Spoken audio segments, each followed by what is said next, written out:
Magandang gabi po mga minamahal nating taga-subaybay, mga minamahal nating tagapakinig. Napakaganda na naman ang music na katapos-tapos lang nating patugtugin. Ano po? Mga ka-Muntinlupeño at mga ka-Muntinlupeña. Ano po? Ngayon po ay araw ng Biyernes, ika-25 na at ika-27 ng Agosto, taong 2021. Ano po? So, araw ng Biyernes dito sa Pilipinas at ngayon po ay ganap ng alas 5:36 ng hapon.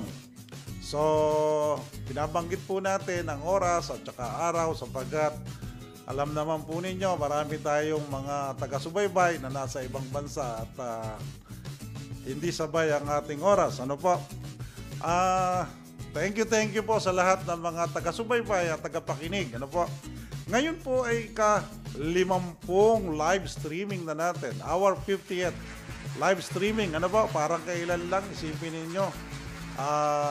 Ika-50 na po na ating pagla-live streaming na ang layunin ng ating programa dito sa Jeeping Spot Facebook Live Studio ay makatulong sa ating mga kababayan, ano po, especially sa ating mga maliliit na mamamayan, lalo na kung sila ay merong mga suliranin o katanungan tungkol sa kanilang mga ari-arian o mga bagay na may kinalaman sa titulo ng kanilang ari-arian. Ano po? Ito po ay na-conceptualize natin sapagkat sa karanasan ko po bilang 22 taon na mahigit dito sa Muntinlupa City, nakita ko po na kailangan nating gumabay o magbigay ng kaalaman sa ating mga kababayan sapagkat alam nyo po ang mga transaksyon tungkol sa lupa ay hindi naman ito araw-araw na ginagawa ng bawat tao. Ano po? Lalong-lalo na po kung hindi kayo mga licensed or professional real estate brokers, no? So, pangkaraniwan, medyo kapag tayo po ay nagmamayari ng lote o lupa, kung magkakaroon po tayo ng transaction, medyo hindi po tayo kaagad makakilo sapagkat hindi naman po yun araw-araw nating ginagawa. So, ito po ang layunin ng ating programa, ang makatulong, makapaggabay, makapagbigay ng kaalaman sa ating mga kababayan nang sa ganon, hindi sila magkaroon ng problema o yung sinasabi natin, hindi sila malamangan o maloko sa kanilang mga transaksyon. Po? So, maraming salamat po sa inyong pagsubaybay. At ang Jeeping Spot po Facebook Live Studio ay matatagpuan natin sa number 29 National Road, Lodora Village, Tunasan, Muntinlupa City. Ito po ang inyong lingkod, Attorney Silverio Biyong R. Garing. Narito po tayo sa Muntinlupa. Muntinlupa, marangal na lungsod, ang garing-garing. So, lagi ko po sinasabi na kami po ay nagagalak sapagkat nung baguhin na po natin ang ating time slot, marami po ang bumabati, nagbibigay ng comment, nagpapadala sa page natin ang kanilang mga katanungan at sila mismo ay nagpapadala ng papuri sa ating ginagawang paglilingkod sa ating mga kababayan. Alam nyo po, itong aming ginagawa, ito po ay sabi nga ay pro bono. Kung sa abogado po ay pro bono, wala po itong bayad. Kahit na po yung pagtatayo natin ng studio, ito po ay kusang loob nating isinagawa. Sapagkat naniniwala tayo na anumang kaalaman meron tayo. Kung hindi natin ito ibabahagi sa ating mga kapwa, sa ating mga kababayan, sa mga ating mga maliliit na mamamayan, ang kaalamang yan ay walang silbi. So, tayo po ay tutugon sa mga katanungan. Bali, Meron na po mga pumasok na tanong. Ano po ito? Tanong ni Miss Sheila Grizola. Good evening po, sir. Paano po kung yung minor de edad na bata? Ano po? Ito, maganda po ito ha. Tingnan po ninyo. Ay anak sa ibang babae. Pero kasama po sa nakalagay sa papel. Ano po? So, iniisip ko, yung ibig niya sabihin nakalagay sa papel ay nakalagay sa titulo. Ano? Pwede po ba maibenta yung house and lot?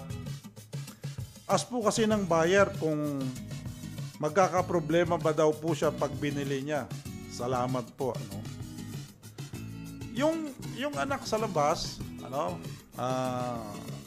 Ang pagkakabanggit mo kasi, Miss Sheila, ay papel. Ano? Hindi ko maintindihan kung ang nakalagay na yon ay titulo o tax declaration. Pero i-assume natin na titulo yan. No? So maganda yon kasi yung anak sa labas ay nirecognize ng kanyang mga kapatid na isama doon sa kanilang tinatawag na extrajudicial settlement nung namayapa na ang kanilang ama. So, yun ang ating iniisip kung bakit kasama itong minor de edad doon sa titulo.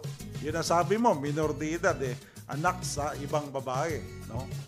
Ngayon, ang sinasabi mo ay kung pwedeng bilhin, pwede naman. Ngayon, ang ating unang titingnan, sabi ko pwedeng bilhin. Pero dahil ito'y minor de edad, and usually yung minor de edad na yan, ay pagka isinama mo sa titulo, that is represented by her natural guardian at pangkaraniwan ay yung nanay. Ano? So, kung yan ay lalaki,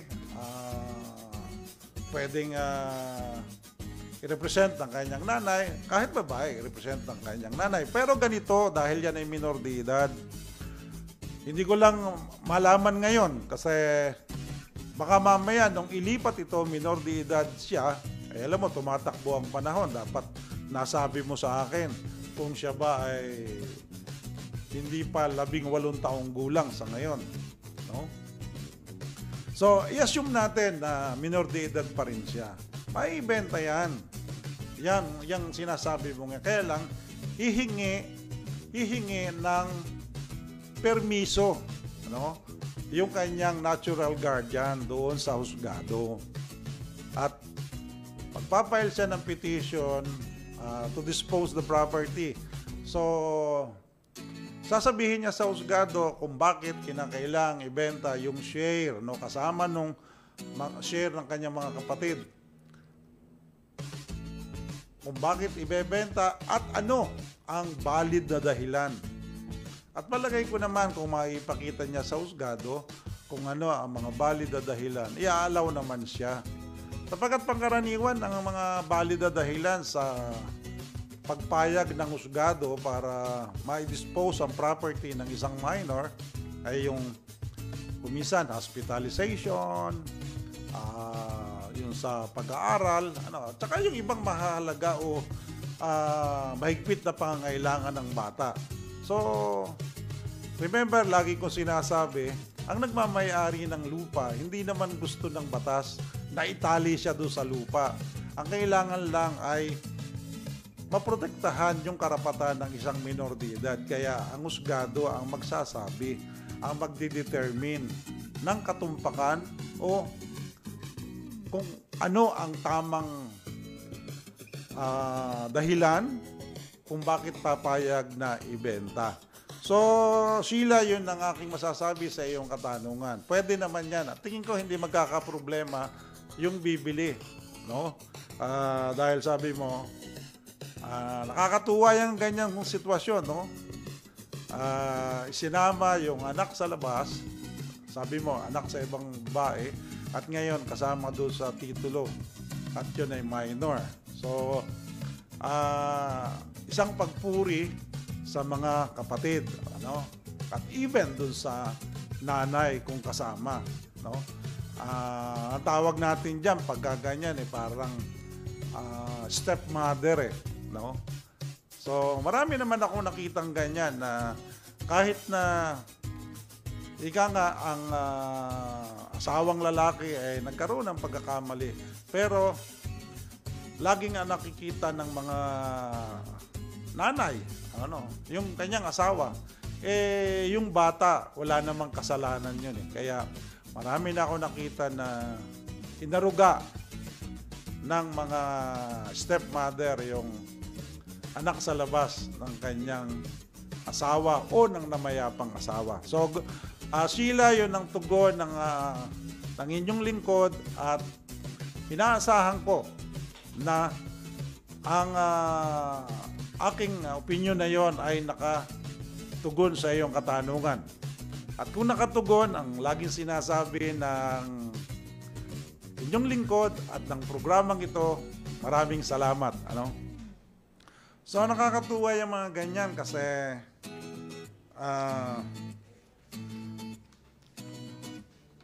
biro mo, isinama yung anak sa labas sa extrajudicial settlement.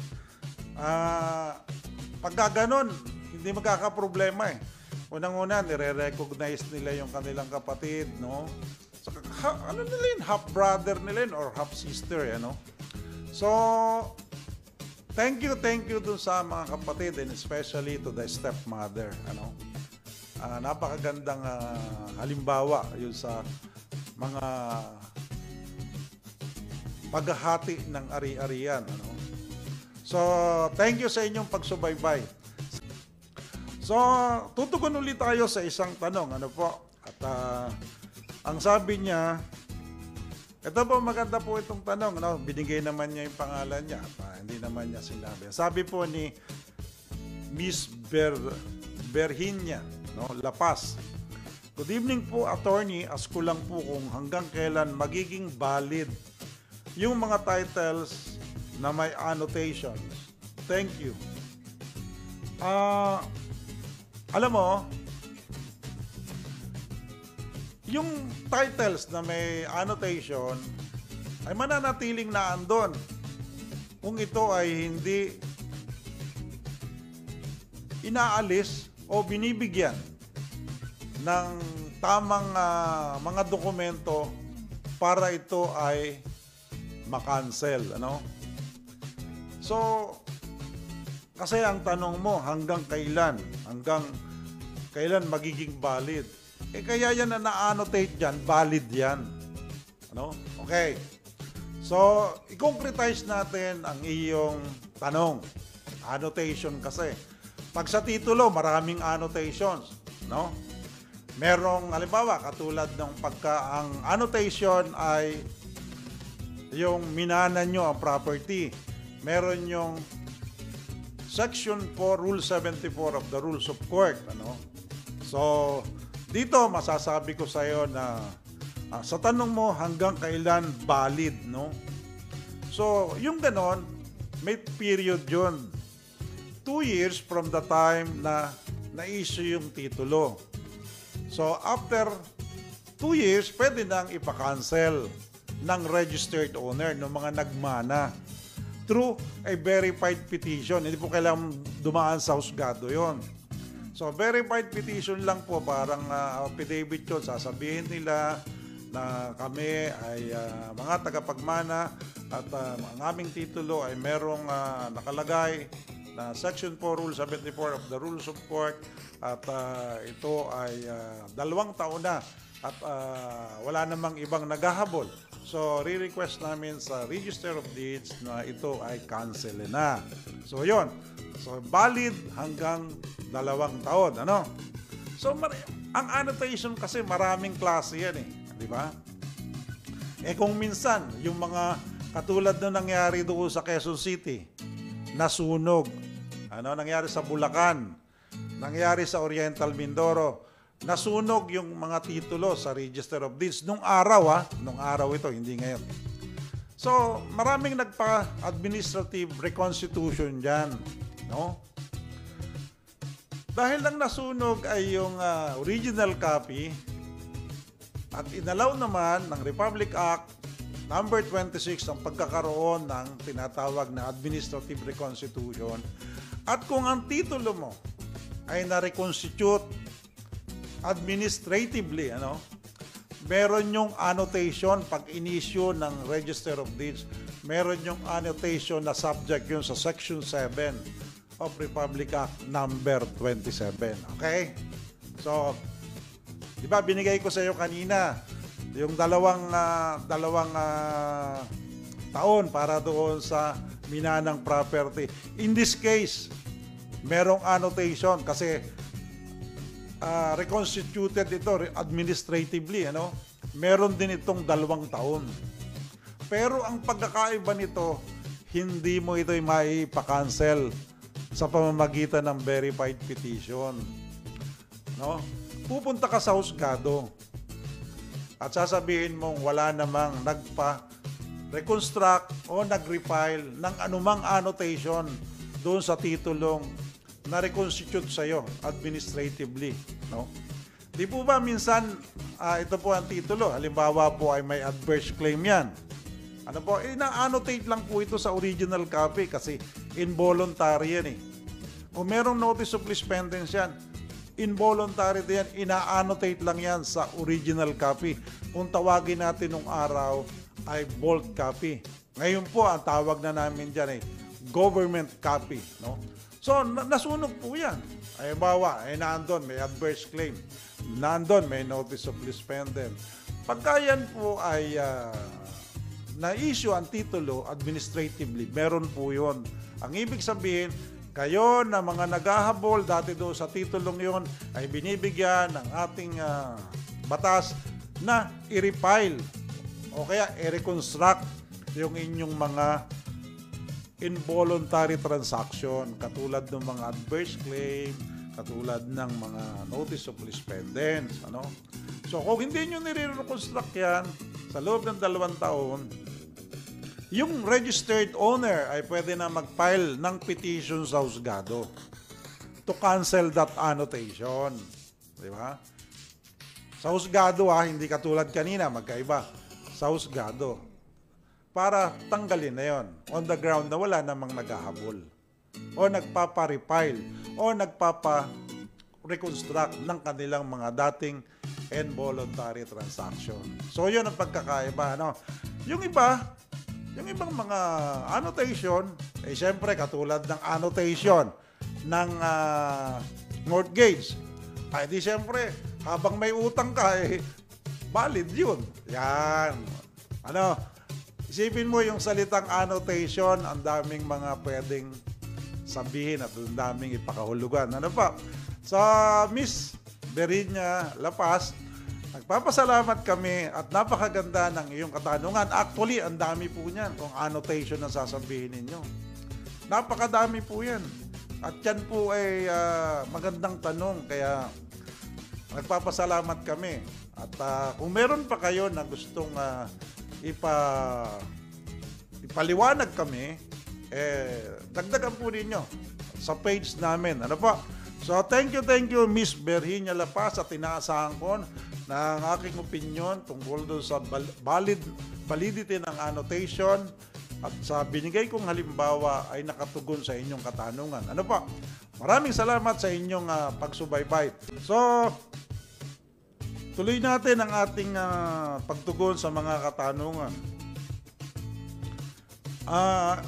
Ang sabi niya, kung nakabili ka po ng lupa at wala ka pa sapat ng pera para makapagpalipat ng pangalan sa titulo, ano po kaya magandang gawin para hindi nila maibenta ang lupa sa iba? No?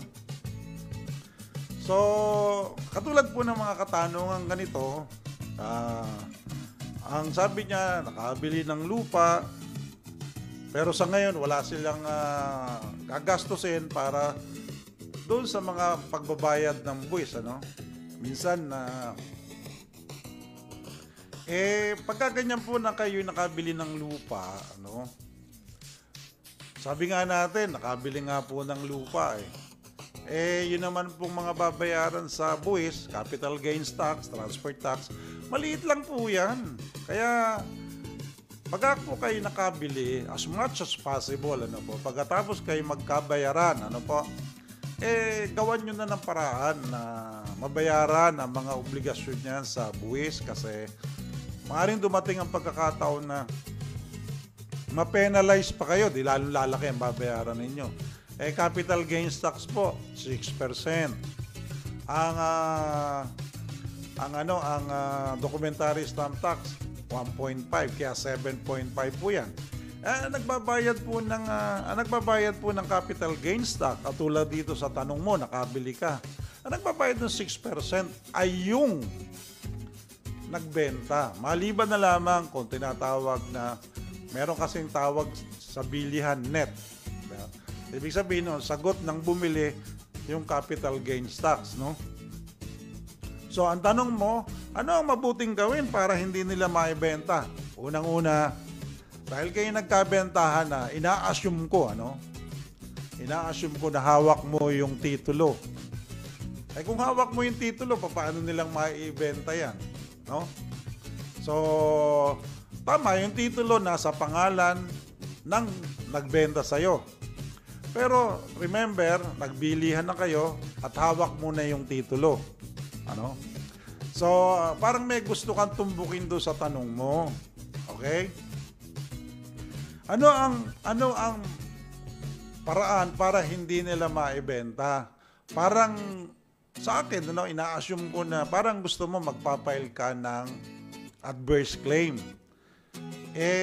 Alam mo, pwede naman yun. Kaya lang, nasa iyo na yung title eh. Parang, alin pa ang i-adverse mo, nasa iyo na nga yung title. Hindi naman nila magagalaw yun. Diba? Ang ngayon na lang, masasabi ko sa iyo, ihanda mo na lang yung pera. Kasi, nakapagbayad ka nga sa lupa, ina-assume ko naman na kaya mong bayaran yung karampatang buwis dyan sa bilihan na yan, no? Pangkaraniwan kasi yung tinutumbok na tanong, parang gusto mo mag-file ng adverse claim. Pwede naman. Bakit ang hindi? Kasi buyer ka. Diba? So, meron kang adverse claim talaga doon sa lupa. Remember, pagpapile mo ng adverse claim, magbabayad ka pa ng registration fee niyan. Nasa iyo na nga yung title eh. Ang totoo nun, ang kailangan mo lang i-produce mo yung pagbabayad ng pambayad sa buwis. Advice ko sa'yo, huwag nang ganon ang isipin mo. Ang isipin mo na lang ay kung paano ka makakapagdilensya ng pambayad sa tinatawag nating buwis. Diba? O kaya yung transfer tax. Kasi ang involved dyan, capital gains tax, documentary stamp tax, transfer tax sa treasurer's office, at registration fee. No? Huwag mo nang guluhin pa kasi dadami lang, dudumi lang yung titulo. Ikaw na nga ang may hawak eh. Diba? Remember, pag hawak mo ang titulo, arises a presumption that you are in possession of that title and you acquired it through valid transaction. Yun ang ibig sabihin pag hawak mo ang titulo. Kaya napakahalaga nung hawak ang titulo, Yung possession kasi ng title, especially kung wala namang naghahabol. Yung possession ng title, sabi nga, arises a presumption that you acquired it through valid transaction. Paano ka magkakatitulo kung walang valid na transaction? Kung yan naman ay ninakaw mo, yung may-ari niya nag-file na ng affidavit of loss yun. O kaya nag-report na sa pulis. Di ba? So, ang iniiwasan ko lang yung meron kang tinutumbok na additional na gastos yun. Sayang ang pera. Sa bagay, kung ako sa'yo, kung gusto mo, di additional income yon ng gobyerno sa Registry of Deeds. Yung registration fee. Pero maliit lang yun kung tutuusin. So, yun ang aking advice sa'yo. Yun ang aking opinion. Ihanda mo na lamang yung karampatan na pambayad sa buwis at yan ay malilipat sa iyo ng ayos. So, yun ang aking opinion at inaasahan ko na ang opinion ito ay nakatugon sa iyong katanungan. So, thank you po sa inyong pagsubaybay at nakakatuwa sapagkat mula po nung magbago ang ating time slot, talaga pong maraming pumapasok na mga comment, katanungan, Si Miss Ina Guanzon Nelson, diba? Baka kamag-anak ito nung isang napapanood ko sa TV na minsan dati kasama ni Diane Castillejos, si Mark Nelson, no? Then minsan yung Miss Philippines ang kasama nito eh. Kasi Nelson yung family name, no? Good evening po, Attorney Garing. May katanungan po about sa pagbenta ng bahay at lupa. Paano po ba ang pag-apply ng capital gains tax? Kailangan po ba ipalo ang amount na nasa contract to sell or depende din po sa mapapag-usapan ni seller and buyer? Ano yan? So, BIR matter na to, ano? Bagamat BIR matter to, bibigyan ko ng katugunan sa abot po ng aking kalaman, no? Ang sabi niya, paano ba? Ipapalo ba? Susundin ba raw yung nasa contract to sell? Okay, ganito po yan. Ang bawat lote po dito sa atin, sa Pilipinas, ano, maging agricultural man yan, maging residential, o maging industrial, meron na pong nakatakdayan na zonal value. Ano po? So, ano po ba ang ibig sabihin ng zonal value? O, sabihin po natin dito sa Muntinlupa City, ano po? Sabihin natin Soldier Shields. Ayan. Halimbawa po ang lupa dyan, ang lote dyan, ang zonal value ay sabihin natin 15,000 per square meter. Ano po? So, yun po ang zonal value. Ano? So, magkukompute na naman ako. Sana hindi ako magkamali. Ano po? So, halimbawa po ang lupa ay 200 square meters. Okay? So, halimbawa po, ayan ang ibinenta sa inyo. O kaya yan naman ang inyong ibebenta. Ano po? Halimbawa, kung kukumputin yan sa zonal value ay kung 15 pesos per square meter ay ang 100 ay 1.5 million. Ano po? Kung 200 square meters, yan po ay 3 million. Ano po? So, sana tama yung aking math, no?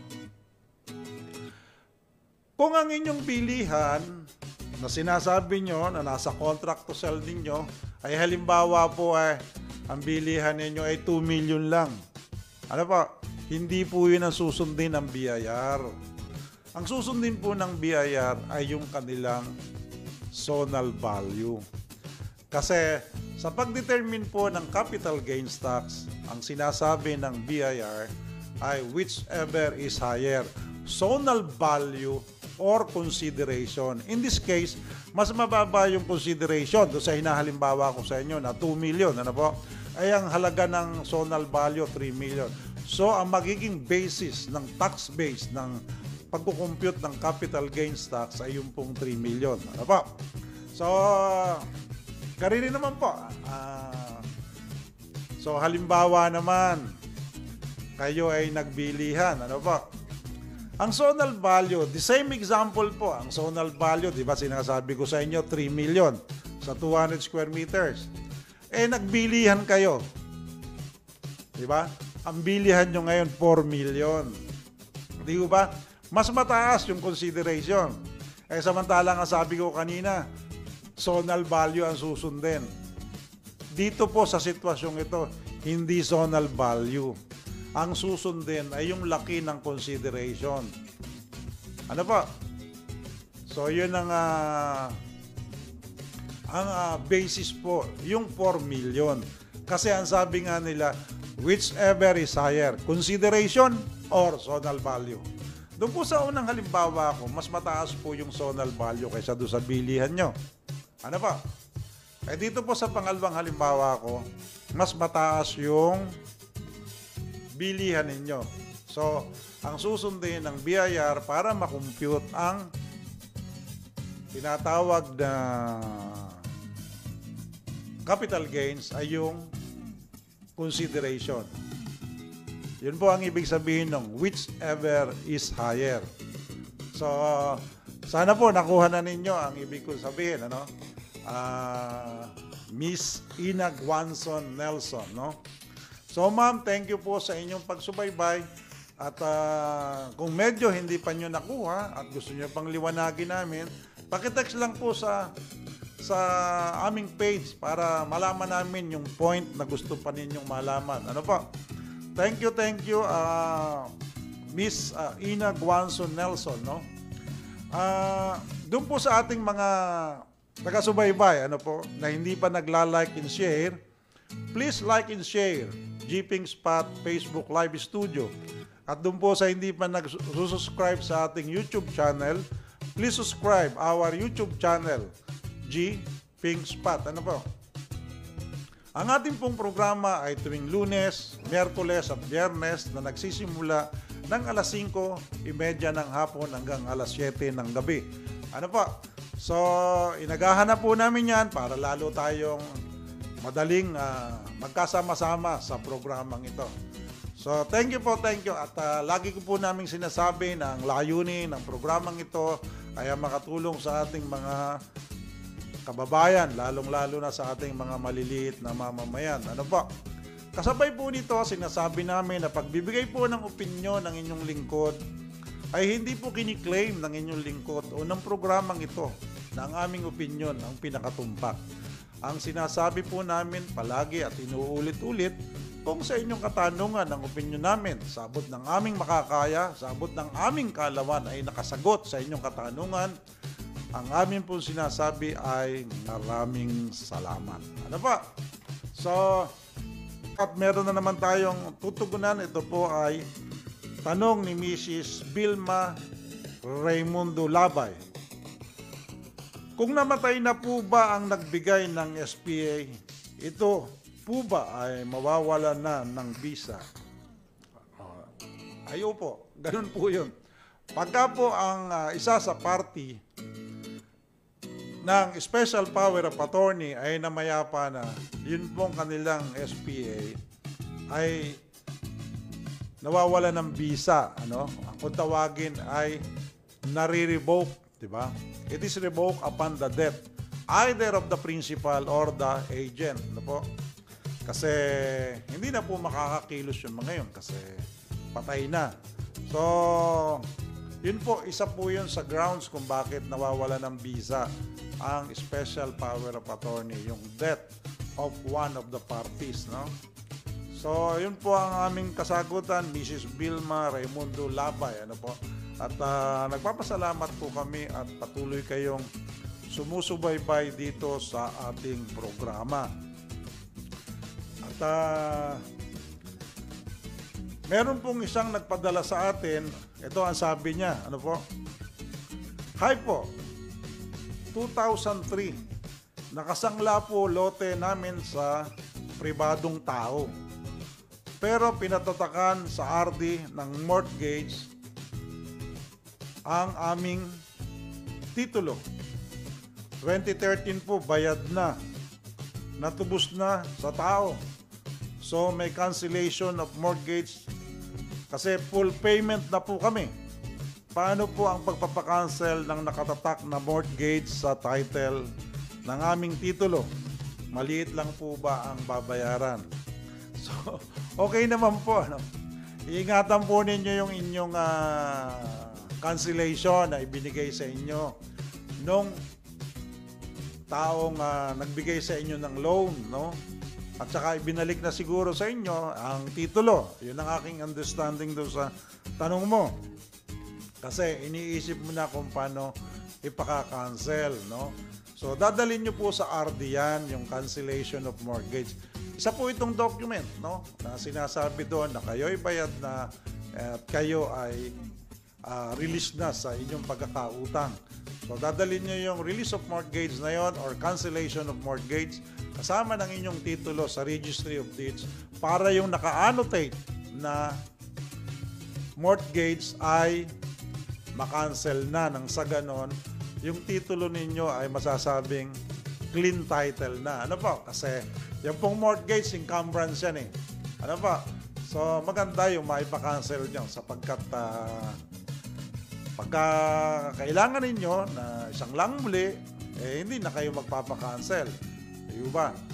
Kasi kung minsan kung kailan na isasangla uli, saka kayo, yung term nga ng mga bata ngayon, ngarag, sabi.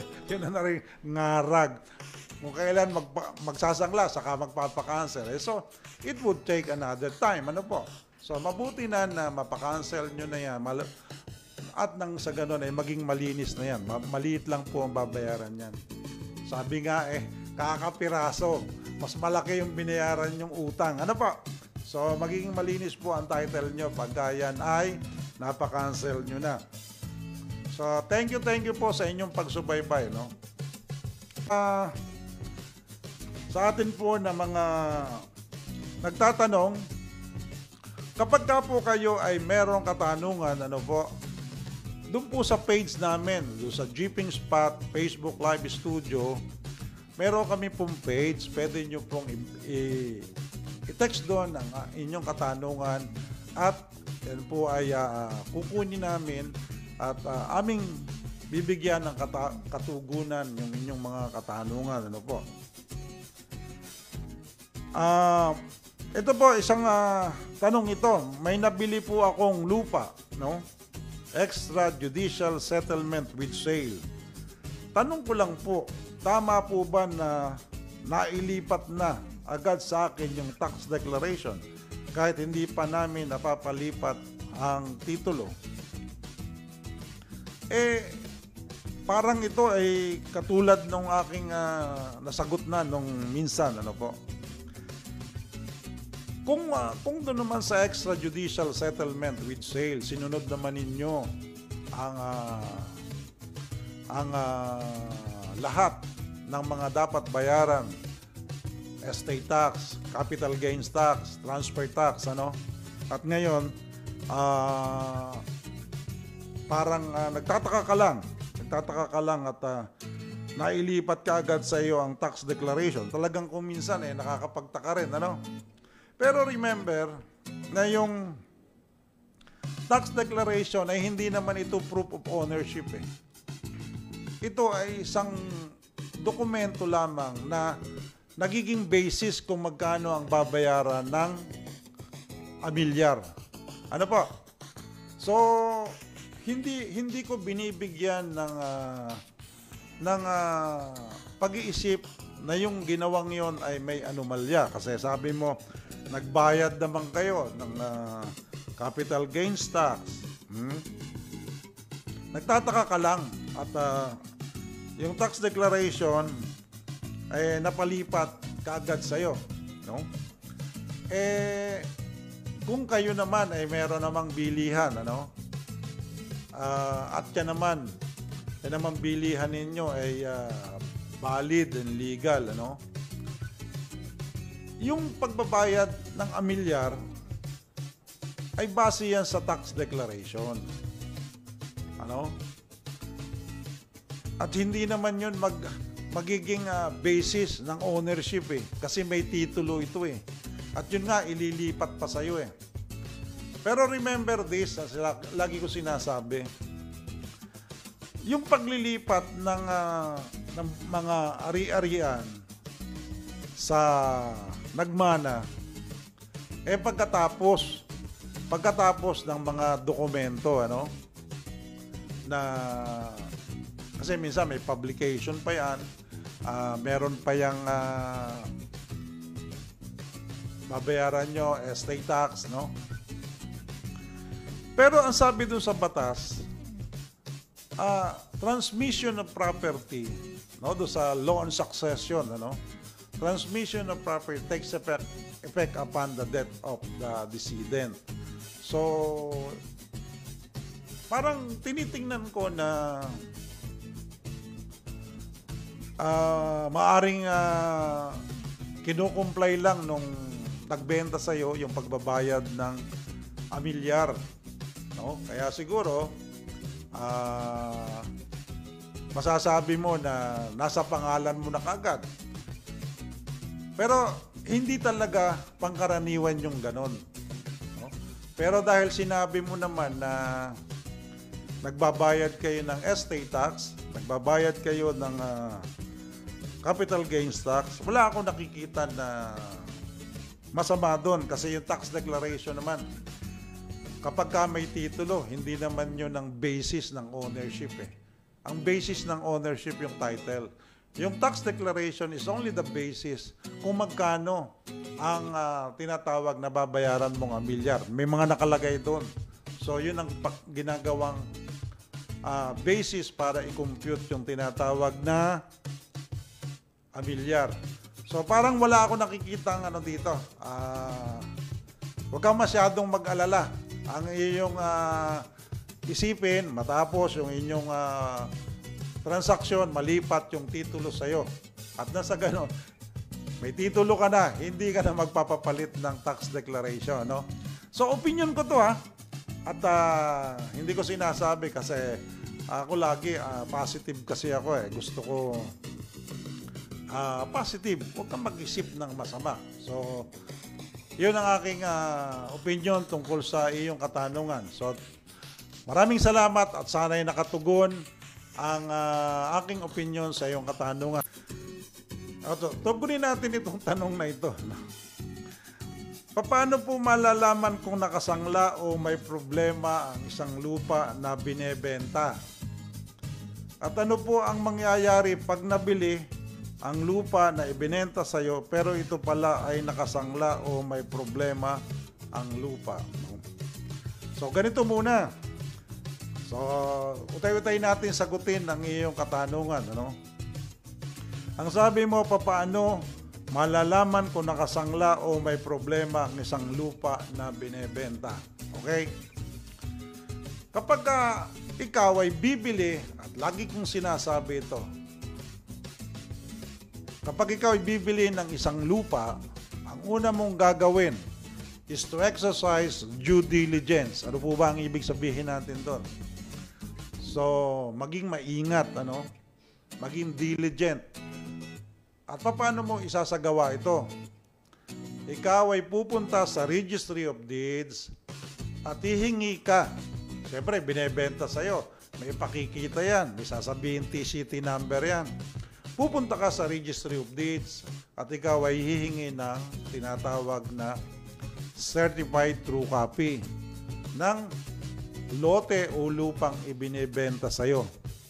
So, yun ang isang paraan, So, dun sa titulo na ibibigay sa'yo, yung certified true copy ng title, makikita mo ron kung ano ang status. Ano ba? Ano ba ang ibig sabihin ng status? Kung ano ang kalagayan. Ano ba?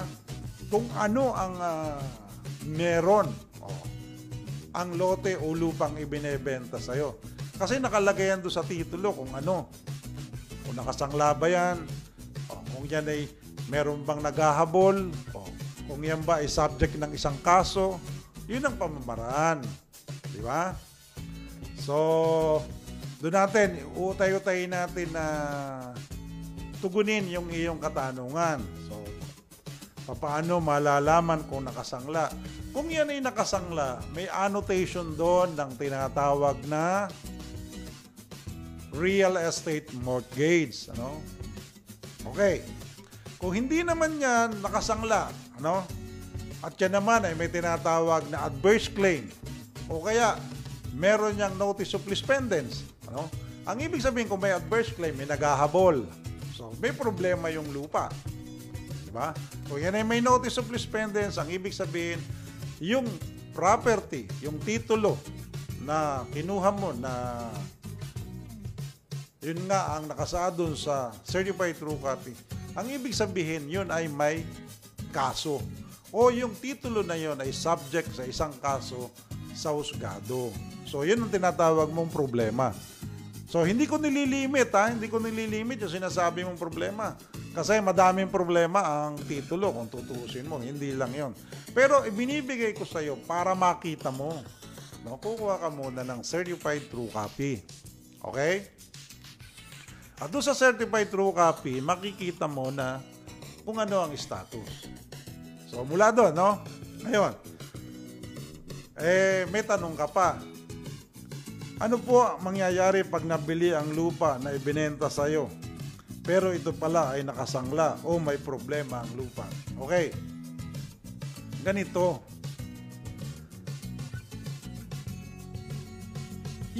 Yung sinabi ko sa'yo, pagkuha mo ng certified true copy, at yan ay may annotation ng mortgage, no? Ang ibig sabihin niyan, yung titulo, yung owner's duplicate copy nung title na ibinebenta sa'yo, yun ay nasa possession ng mortgagee kasi nakasangla. Di ba? Para malaman mo, ano bang ibig sabihin ng mortgagee? Yung mortgagee, yun ang pinagsanglaan. Yung nagsangla, yun ang mortgagor. So, yung may-ari ng titulo. Okay.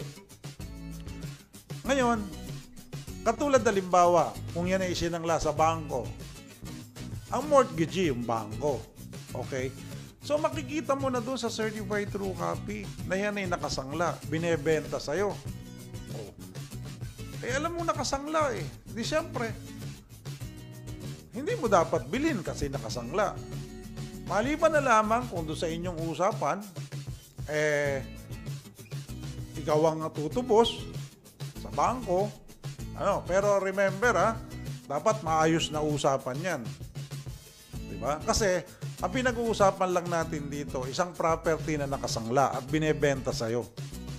So kung ang usapan ninyo, binebenta ko ito sa'yo kasi nakasangla ito sa bangko.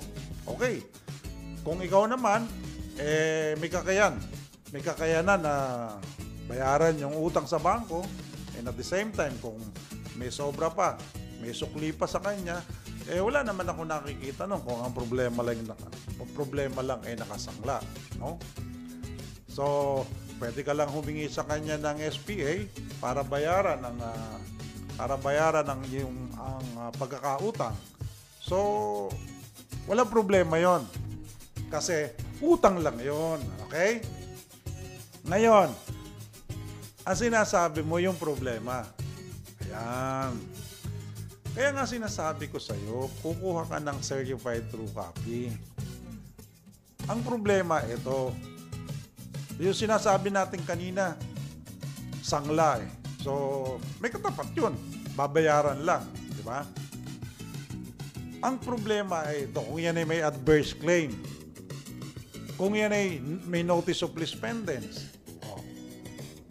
Yung mga bagay na yan, ibig sabihin may naghahabol dyan sa titulong yan. Talagang problema yan. Kaya, kumuha ka ng certified true copy, tingnan mo yung mga page na yan, makikita mo. Nakalagay doon, adverse claim, notice of lease pendants. Alam mo na yon, may problema. So, kung sa kabila ng alam mo nang may problema, binili mo pa, wala na tayong, ikaw na masisisi nun, no? So, yun ang aking tugon sa iyong katanungan. At ang ibig sabihin, binili mo na may problema, tinatanggap mo na bound ka. Halimbawa, yung titulo na binili mo ay subject sa isang kaso sa husgado. But despite of that, nagkaroon kayo ng bilihan. Ano? Ang ibig sabihin nun, tinatanggap mo na kung ano man ang maging resulta ng kasong yun, bound ka. Ibig sabihin, tinatanggap mo. Kung talo, yung binilan mo, di talo ka rin. Di ba? Yun ang ibig sabihin nun. So, huwag kang bibili ng ganon. Di ba? So, yun ang pamamaraan para malaman mo kung mayroong problema.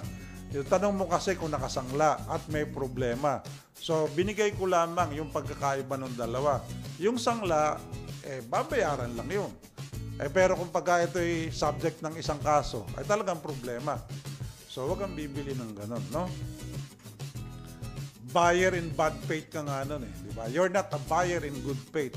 So, pero, salamat sa iyong pagsubaybay at inaasahan ko na doon sa aking halimbawa na ibinigay, nakatugon ito sa iyong katanungan. At kung yan ay nakatugon, ang sabi nga ng ating programa, at ng inyong lingkod. Maraming salamat. Okay? Ulitin ko yung ito'y tinanong na at sasagutin ko ulit. Halos pareho eh. Ang sabi, kung yung last will daw po ba, pag dinala sa RD, malilipat na yung property sa mga tagapagmana. So, yung last will and testament, unang-una, ito ay isang habilin ng nagmamay-ari. At yung habilin na yan, mahigpit po ang pamantayan ng batas dyan. Inuulit ko po, mahigpit po ang pamantayan ng batas. Pangkaraniwan po ang dokumento, pagbilihan kayo, tingnan nyo po, yung mga nabili nyo, kahit na yung nabili nyo sa sasakyan. Nakabili kayo sa Toyota, Alabang. Pag bumili kayo dyan, yung pipirmahan ninyo, laging dalawa lang ang witness. Ganon din, kung nakabili kayo ng second hand, doon sa form ninyo, laging may dalawang witness. Sa anumang bilihan, pangkaraniwan, dalawa ang witness. Sa last will and testament po, hindi po dalawa ang witness. 3 po yan. Yung 3 witness na yan, mahigpit pong dapat na sinusunod. Kaya po, pagka gumagawa po ng last will, kaharap po yung abogado. At pag yan po ay ginawa, kaharap din yung witness. At yan ay harap-harapang ninunotaryuhan. Hindi po pwede yung ang isa'y Lunes, ang isa'y Martes, ang isa'y Miyerkules. Hindi po pwede yun. Dapat sabay-sabay kayo. Alam ninyo na ang inyong wini-witnessan ay isang last will and testament. Ngayon, yun po ay form. Ang iyong katanungan ay kung meron noon at namayapa na ang nagbigay ng huling habilin, pupunta ka ba sa RD? Ang sabi mo, ang tanong mo, mapapalipat na po ba yung property? Ang sagot ko ay hindi pa. Okay? Sapagkat, yan ay magiging subject pa ng probate. Yung probate ay isang paraan na dinidetermine ng husgado sa pamamagitan ng isang petisyon. Dinidetermine ng husgado kung tama yung forma, yung form ng last will and testament. At tumpak ba ang pagkakagawa o paggawad ng pagmamana ng isang nagpapamana. At saka siyempre, naroon na rin ang isang pamamaraan na baka merong mga naghahabol o hindi pumapanig o tumututol. So, bahala na ang husgado ron. Ngayon, yan na tinatawag na probate. So, pagkatapos niyan, ayan.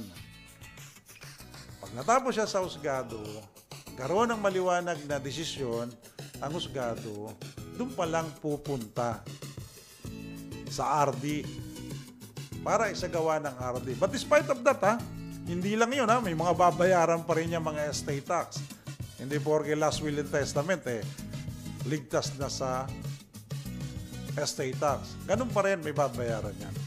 Ang sinasagawa lang ng husgado is to determine, di ba, yung katumpakan ng last will and testament. So, paggalang yan paggalang sa, kung yan naman ay tama dun sa wishes ng nagpapamana at wala namang naaargabyado, sigurado naman ako, iaalaw yan ng husgado. So, yun po ang aking dagdag na paliwanag tungkol dyan sa last will and testament. Ganon din yun. Sinabi ko na rin ito ng nakaraan, ganon din kung holographic, dinadaan pa rin yan sa husgado. Ang pagkakaiba lang yung holographic sinulat nung nagpapamana. Holographic, parang ano yan actually meron na po akong nakita niyan, pero hindi ganun kahaba, ano. Siya'y nasa hospital at sinabi niya, ang aking lupa sa ganon ibibigay ko kay ganon. So pinirmahan naman niya yan. Yung aking isang lupa ibibigay ko kay ganon. At yan po ay na-probate na, nakita ko. No? Pero parang ko sa ating ang magandang holographic talaga yung mahaba. Pero inalaw po yun ng husgado, ha. At ako naman, naniniwala ako na tumpak yung pagkakagawa ng husgado, didetermine niya. Ito ba talaga yung ginawa? Sigurado namang ipiniresent, diba? Noong mga tagapagmana, yung kung ano talaga nangyari. So, yun po. Sana yung aking kaunting kaalaman tungkol dyan, nakatugon sa iyong katanungan. Maraming salamat sa iyong pagsubaybay. Ano po? Doon po sa mga hindi pa nakakapag-like at hindi pa nakakapag-share, please like and share Jeeping Spot Facebook Live Studio. At doon po sa hindi pa nagsusubscribe, please subscribe to our YouTube channel, Jeeping Spot. Ang atin pong programa ay Lunes, Miyerkules at Biyernes sa bago nating time slot na po, 5:30 p.m. to 7 p.m. Nako, kaya nga po mas marami na nakakaabot sa atin ngayon. So, katulad din po ng parang isang love affair, no? Hindi ko naman sinasabi na ang lahat ng love affair walang forever, ano? Pero katulad din po ng programa, hindi po kasi pwedeng forever sa gabing ito. Medyo tatapusin po natin ang ating programa at inuulit po namin. Nagpapasalamat kami sa napakagandang pagtugon ninyo sa ating programa nung gawin na natin ang bagong time slot, no?